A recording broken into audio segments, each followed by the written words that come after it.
In this video, we're going to create our first project using npx, a built-in function of Node.js, and we're going to save that project to GitHub. If you haven't already, I highly suggest you watch my last video, Developer Starter Kit. In that video, you learn how to use your terminal, how to download VS Code, how to download Node.js, and how to create a GitHub account. In this video, we're going to learn how to use all the tools you downloaded in the Developer Starter Kit. Let's get started. The first thing you're going to want to do is to make sure that Node.js and Git have been properly installed in your computer. You'll want to open up a terminal like this. To make sure Node has been installed on your computer, you just type node-v. There should be a number that pops up. If a number pops up, you know that Node.js has been properly installed. If a number does not appear, that means Node.js has not been properly installed. I'll put this link in the description below. You'll want to go to nodejs.org/en/download to download Node.js. Again, once it has been properly installed, you should be able to open up a terminal, say node-v, and a number will appear when it has been properly installed. I'll also put this link in the description below. This shows how to check if Git has been properly installed. A lot of times Git has already been installed on your computer, especially if it's a modern day computer. So you may not have to download it. To check if you have Git on your computer already, you'll want to say git version in your terminal, press return. It should return something like git version and then a number. If it does not return a git version and then a number, then you'll want to come down here to the install Git on Windows or install Git on Mac. Follow the instructions to install Git onto your computer. And again, once it is installed correctly, you should be able to type git version and a number should appear. You're going to need Git to be installed on your computer in order to save your projects to github.com. Github.com is a place where you can save your coding projects. You can also use github.com to publish your projects so that your projects can become websites. A lot of hosting services use github.com. Whenever you're ready to turn your project into a website, while you're using their hosting service, there's usually a process for you to import your github.com project onto their hosted servers that you can then use to turn into a website. We'll learn a lot more about that in future videos. So if you're interested in that, you'll want to make sure to subscribe, hit the bell icon to be notified when that video comes out. And now that we know that this is working properly, let's cd into the documents folder. And in our last video, we also created a folder called Become a Developer. Cd into that. If we say ls, we can see the test folder that we created in the last video. In this video, we're going to create a new folder, but we're going to use something built into Node.js called npx. This is a command you can use to create things like a React project. So for example, if you wanted to create a React project, if you were learning React, you could say create React app and then name it something. Click return. That would create a React app. We'll learn more about React in a future video. For this video, I found a simple project that you can create called create HTML boilerplate. All this is an HTML and CSS file. So let's go ahead and create that. Create HTML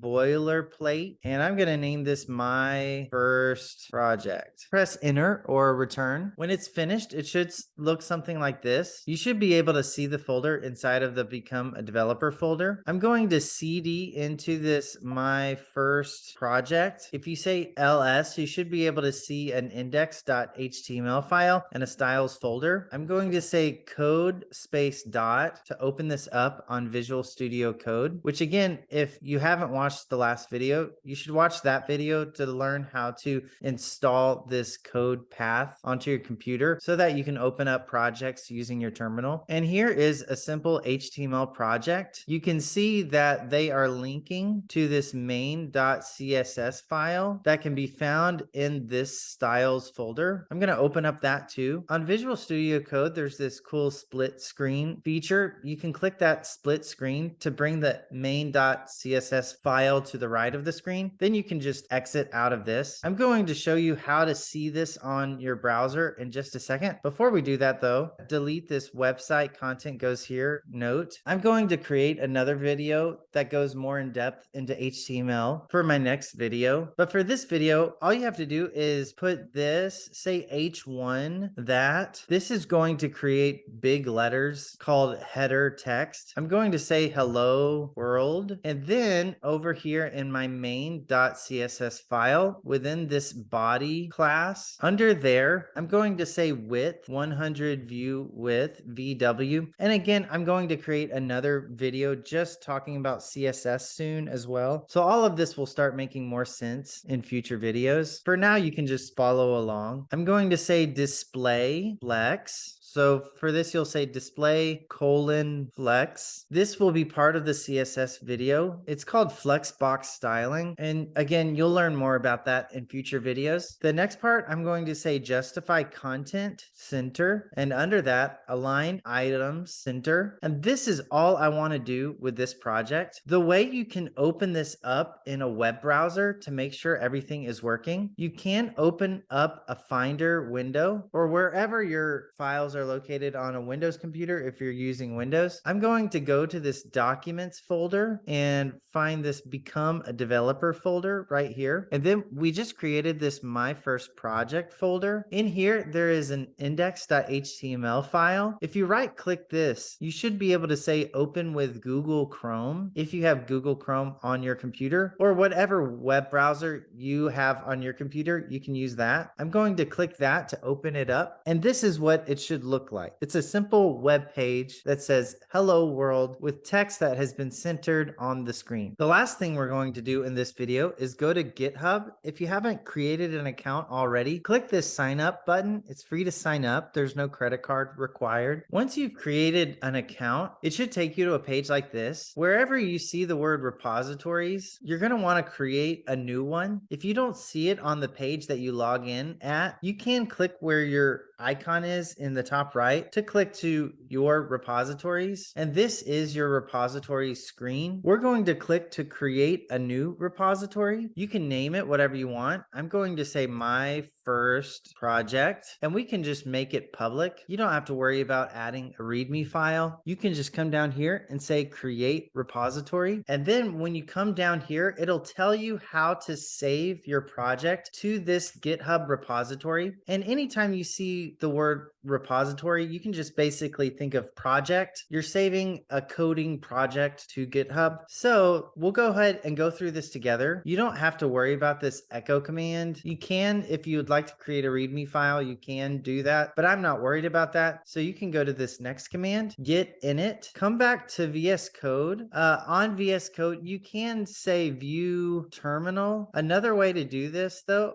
you can just say Command J on a Mac, and I believe Control J on a Windows computer. You may have to look that up, but either way, you could always just say view terminal. This is how you can open up a terminal inside of VS Code. If you say ls, you can see that it has your index.html and styles folder in it. So you're in the right folder. Now that I know that I'm in the right folder, I'm going to say git init, click return, and it should say initialize repository. Instead of saying git add readme, what we're going to do is just say git add space dot. What dot does is it says add all the files that are in this project currently to the repository. So by saying git add dot, we're going to be adding all these files, the index.html and the styles folder and the main.css file to this git repository. So I'm going to say git add dot. This one you can just copy, but let's just do this together just so you can get the practice. Say git commit dash m, and this m just stands for message. And this message will be saved with this commit that you are making to your repository. Put quotation marks and say first commit. And what we're doing right now, anytime you make a change to your project and you want to save it to GitHub as like a backup to GitHub, you'll have to go through this exact same process again, starting from the git add dot command. You'll only have to say git init one time, and then you'll never have to do it again. But anytime you make a change to your project, you'll want to say git add dot so that it saves all the changes you made to your project. Then you can git commit with a message, and in the message you can can write a message saying whatever you did to help you remember what you just did. And so you could say something like this: I updated the HTML file. That helps you remember what you're currently saving. Then you can click return. It'll show which files it's about to save. After that, you can say git branch -m main. Go ahead and copy that, paste that there. All right. And then the next one, git remote add,